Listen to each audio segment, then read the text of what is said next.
When we say Arkansas is the natural state, we mean it. Our water, our wildlife, and our vegetation are top-notch. Today, we celebrate some of nature's beauty in hot springs. We also will explain what all those rectangular lakes are in East Arkansas. And here's a hit. They are farms, and we'll show you a dry pond and how it's used to help fuel a $400 million industry in Arkansas. Plus a fly fishing field trip out west and a first fish is all coming up right here on Arkansas's Great Outdoors.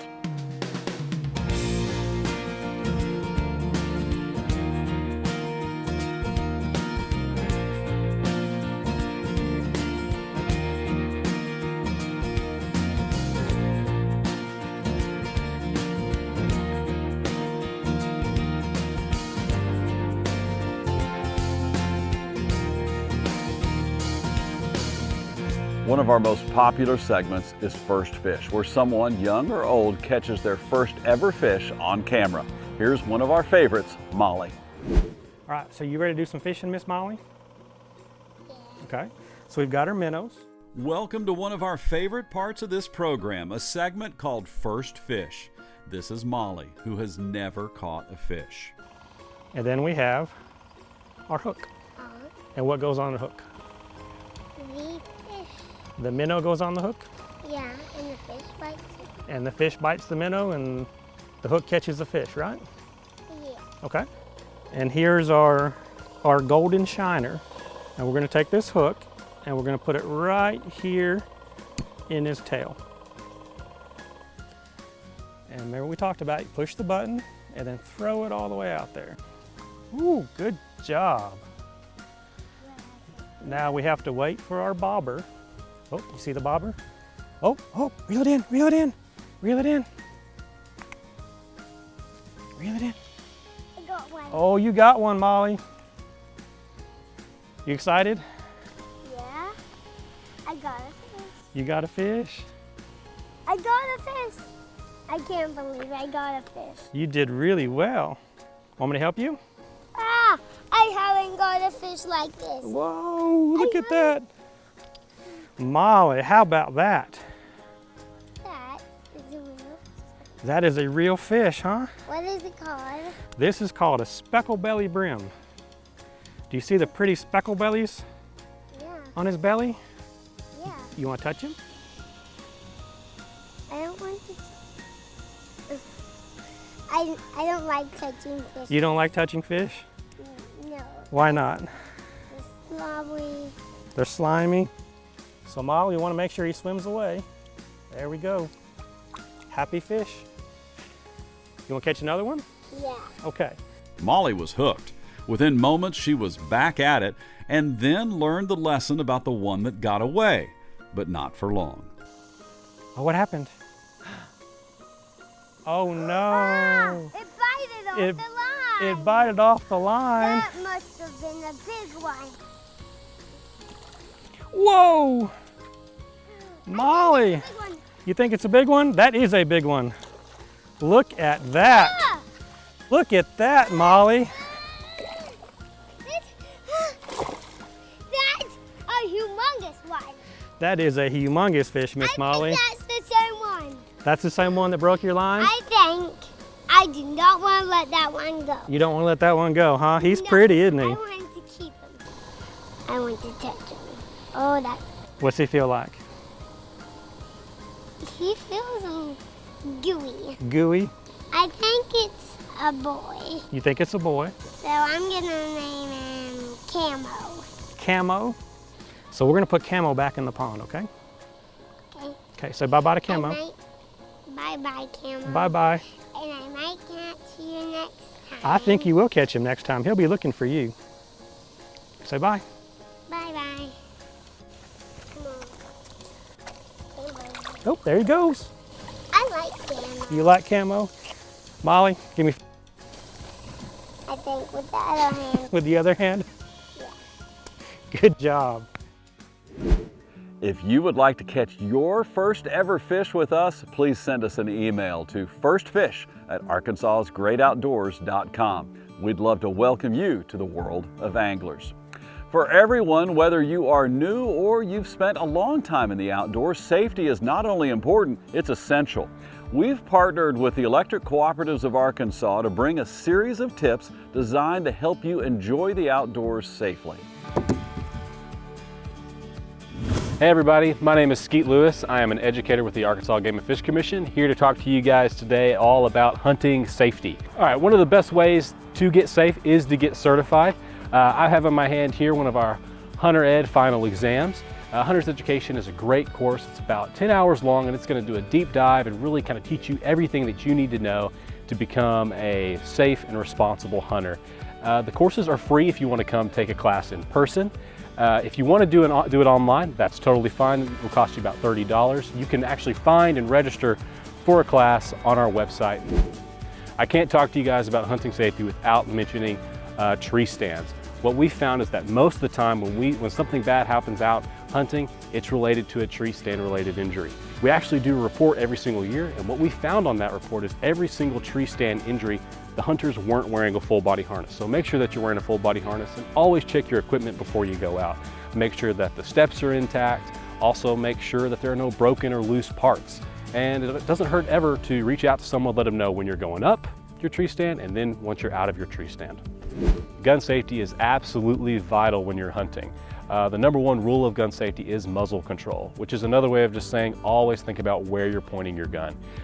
You want to make sure that when you point at your target, you know what that target is and you know what's well beyond that target afterwards, which means you want to spend a good amount of time in the area that you're going to be hunting, scouting beforehand. Be familiar with it. The biggest part of hunting is the planning and the preparation. Once you have a plan put together, make sure that you share it with someone so they know where you're going to be and when you left and when they can expect you back. All that's for your safety. Hope these tips help you out. Each week you can get your Electric Cooperatives of Arkansas outdoor safety tips right here, and they will help ensure that you get to enjoy the outdoors all the time. Now when we come back, we'll head to Hot Springs to showcase some of nature's beauty with the Springtime Floral Show. And later we'll show you a dry pond and how it is used to create great fishing memories. Arkansas's Great Outdoors is brought to you by Bad Boy Mowers, by Visit Hot Springs, America's first resort, by the Electric Cooperatives of Arkansas, by Vexus Boats, and by Certified Arkansas Baitfish, the safe bait. You'll find us at the end of a lot of long country roads, covering over 60% of the great state of Arkansas. Our 17 electric distribution cooperatives are working day and night to provide reliable, affordable power to over 500,000 homes, farms, and businesses, just like yours. The Electric Cooperatives of Arkansas, your local energy partners.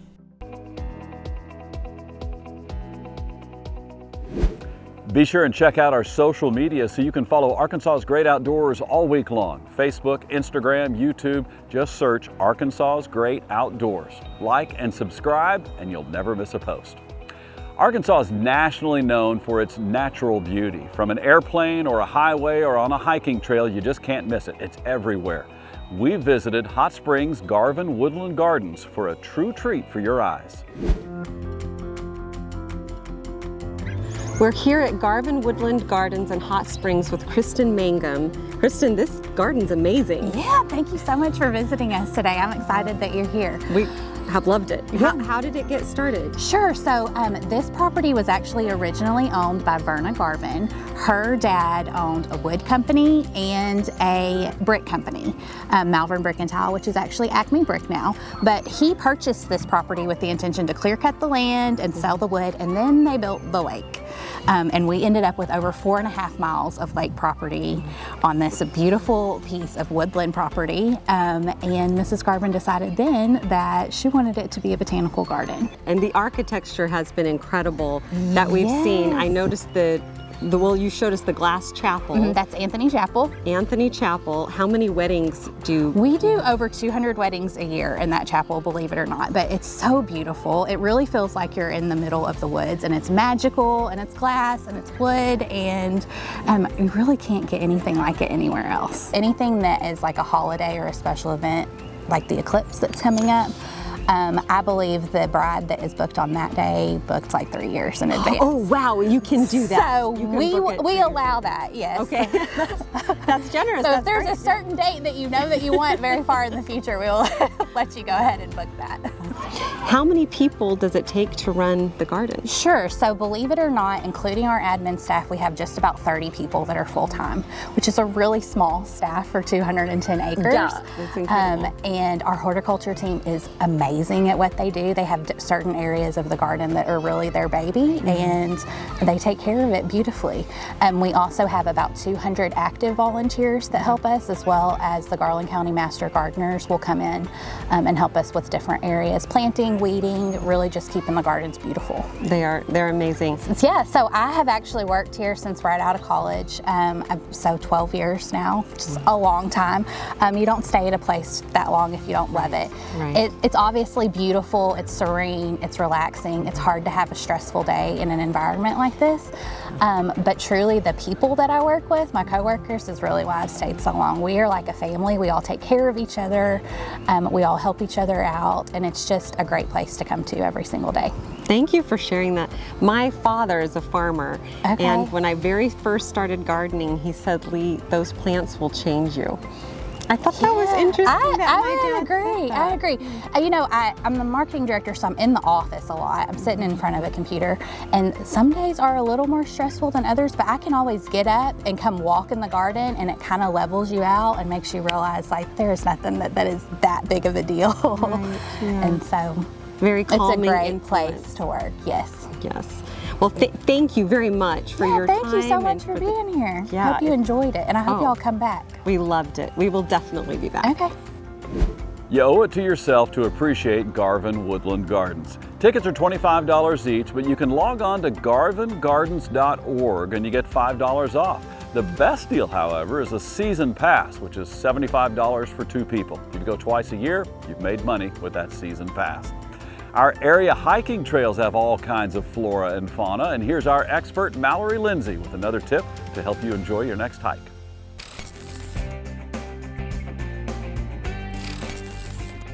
Coming onto a pollinator meadow like this is a huge gem and a great opportunity to look at native butterfly species.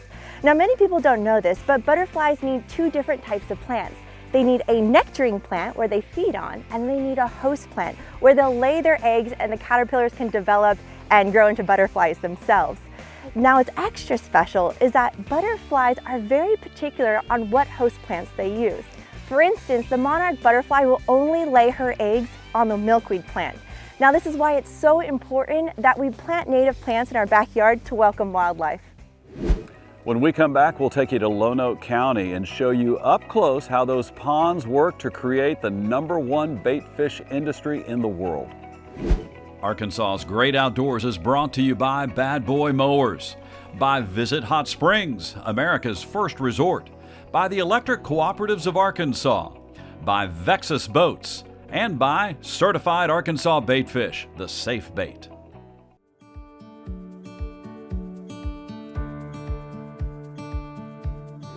If you've ever flown into or out of the Little Rock Airport, you may have looked out the window and thought, wow, those lakes to the east are sure rectangular and close together. Well, those are minnow farms, and they make up the #1 bait fish industry in the country. Earlier today, you met Bobby Glennon, who helped Molly catch her first ever fish. Now let's hear from Bobby about how those ponds work as we check out one that is dry. This is kind of an interesting thing to see, is a drained pond. And so when you see it from the surface, you have no idea how deep it is. You have no idea, are there, depth? Are there rocks and stumps? I mean, so these fish, it's basically a bathtub. Yes, it's 3 to 4 feet deep, mud bottom, with no structure whatsoever. We want to be able to harvest these at will, so we can't put stumps and trees and things like that out there. It's got to be a flat bottom. From a typical fisheries management standpoint, it doesn't make a lot of sense. Yeah. But from a fish farming standpoint, this is what you have to do. And of course, it's dry right now. It's November, and part of the biosecurity plan here in the farm is to drain these ponds every 1 to 2 production cycles, dry the bottom up, and we can ensure we remove any pathogens or, for example, snails that may be living in this pond. That dry season gives the opportunity to do that. Then we can go in and maintain anything that's done, whether the levees are eroded from the wind or the sump, the far end of the pond where we drain it. There can be an accumulation of mud that makes harvesting difficult. So we can go into the track hoe and remove that mud. And as you can see, this is one of the ponds we wired for birds. And after 2 production seasons, the wires are in pretty bad shape. So now we have the opportunity to come in here, remove the old wires, put new wires up, and get ready for the next production season. Tell us a little bit about what this aerator does, how important that is. So this is a paddle wheel aerator. It's electric, floats on the surface of the water. And during the summer months of the year, when you have elevated water temperatures, the biomass, not so much of the fish, but the mud and the bacteria and everything that processes the waste of those fish is respirating in that pond just like a cow would breathe in and out. So you've got this large biomass of bacteria and algae that's processing the waste, making oxygen, producing CO2. Well, in the heat of the summer, you actually consume more oxygen than you're being made sometimes. And so 2, 3, 4 o'clock in the morning, you're gonna see your oxygen levels dip to a point where the fish are in distress.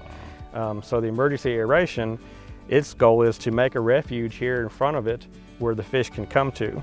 So the far side of the pond may still be low oxygen, but the fish have a refuge up here where they can sustain themselves.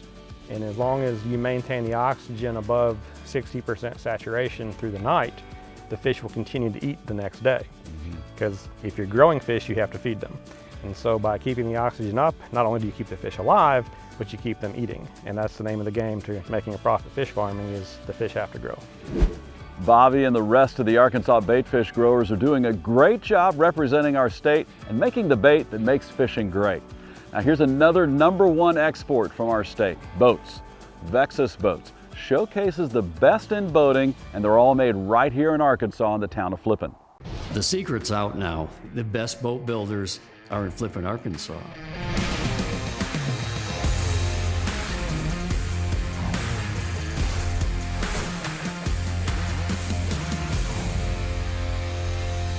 Well, I don't know that Vexus could have roots anywhere but Flippin, Arkansas. And the story's been told with Forrest Wood and the things that he's done, but make sure that the solid foundation that he set forth half a century ago continues to branch out with what we're doing. We've built a state-of-the-art facility here in Flippin that we want customers to come see how we build our boats, what we're doing differently. We want to show them so they know when they're buying a Vexus boat, they're getting something different. We have thousands of years of experience in our employees. Everyone's good at what they do because they've had a lot of years at it, and those that are learning are taught by those that have a lot of years at it. They build boats and they do it exceptionally well. It's just in their DNA to have a passion for excellence in all they do. We're doing something that nobody else does with our quality and our innovation, and it's just really exciting to be a part of that. There's good people that are gathered up trying for a common cause, and that's trying to create a company here in a little Ozark town that is only interested in doing things right.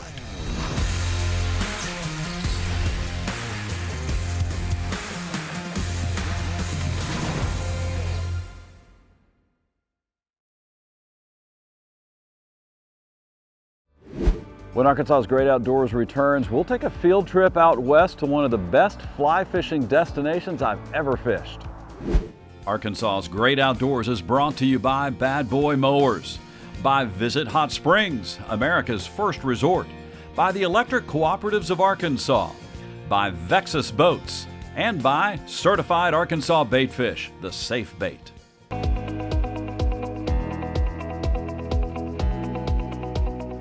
Years ago, we produced a program called American Fly Guide, where we traveled the country with some of the best fly fishing guides, catching some amazing fish. Now, one location stood out with so many fish that we actually had to stop filming because I couldn't fit any more fish into a 30-minute TV show. I sent the guides, the anglers, and the crew back to the hotel, and then I stayed a few hours and had a ball.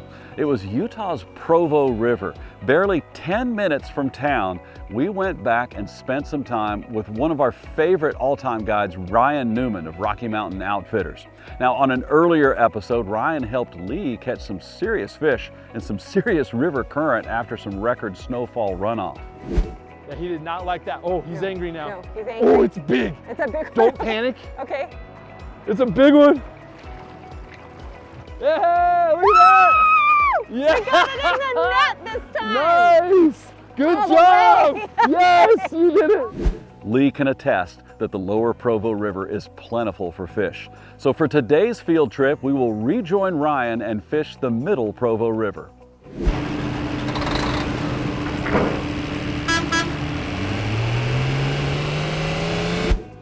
All right, everybody, we've got a field trip for you. We are coming to you from Midway, Utah. We are on the middle Provo River, and I've got my good friend Craig with me. We're gonna fish today.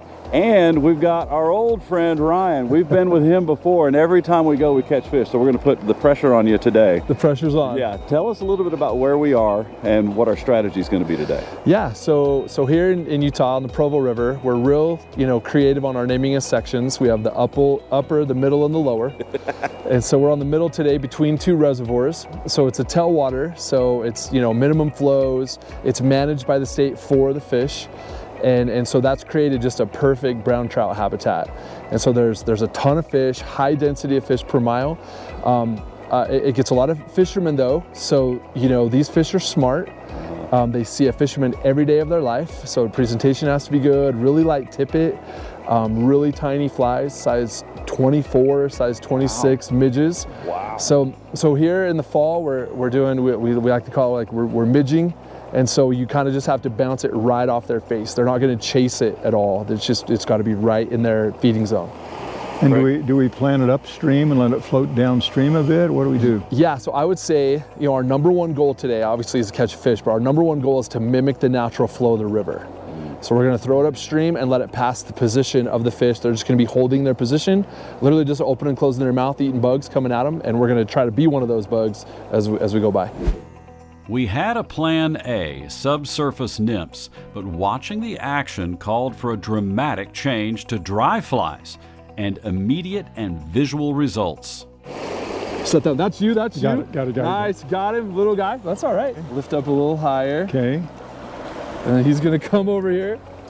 A little brown trout. Little brown? Nice. Yeah, there we go. Hey, we've got a little brown. Hey, look at that. Look at that. Let's see what's going on. Yeah, I got you right there. Yeah. Got it, get him. Got him. him. There you go. Got him. Yeah, it's a jumper. It's a little bigger. Yeah, you got a little bigger fish there. Okay, then lift up so you got a little bend in the rod. There you go, stop reeling. So let him fight a little bit and then lift up. Just because we have such light line, we could break that. A little bigger guy here. Yeah, a little bigger. Let go with your left hand just in case. And then lift up, no more reeling. Okay. Just lift up. There you go. There you go, yeah, that's a real fish. After a few quick bites, then the surface activity slowed down, so Ryan put on a hopper-dropper setup. That's where you have two flies, a dry fly up top, and then you tie the line to the bend of the hook to a nymph tied below. If the fish bites the bottom fly, then the top fly acts as a strike indicator, or a bobber for us bass fishermen. And these hooks are very small. This is a number 26 hook, but they will catch the big fish. And voila, on the very next cast, the adjustment paid off. Okay, good. So you lift up, you're gonna stop reeling, and then just lift up, keep a bend in the rod. Got it. We're gonna let him oh look, we're so smart, he took our dropper. Okay, stop right there, no more reeling, and pull back so it's bent. That'll keep the hook in his mouth. He's a little guy. Yeah. That's all right. We'll take him. It's a little brown. Very nice. We'll let him go. Ryan is an all-star. Okay. It's nice when you make an adjustment and you get immediate feedback. Yeah, like I say, it makes, isn't it? Yeah. It makes us feel kind of really like life, smart. isn't it? It is, yeah. Oh my gosh, look at this. Yeah. Yeah, this is a PhD course here we're doing. There we go. Oh yeah, he's real. Not bad. Yeah, that's a better fish. Yeah. He's real. Oh yeah. It wasn't too long before I had to take a few casts and got rewarded with some nice-sized Middle Provo River trout. We hope you enjoyed today's show. We covered a lot. Molly caught her first ever fish. We enjoyed the beauty of Garvan Woodland Gardens in Hot Springs. We heard from Bobby Glennon about how those fish ponds make great bait And finally, we took a field trip out west to enjoy some trout on the fly. You can catch trout year-round right here in Arkansas, along with many other ways to enjoy Arkansas's great outdoors. And as always, we thank you for watching.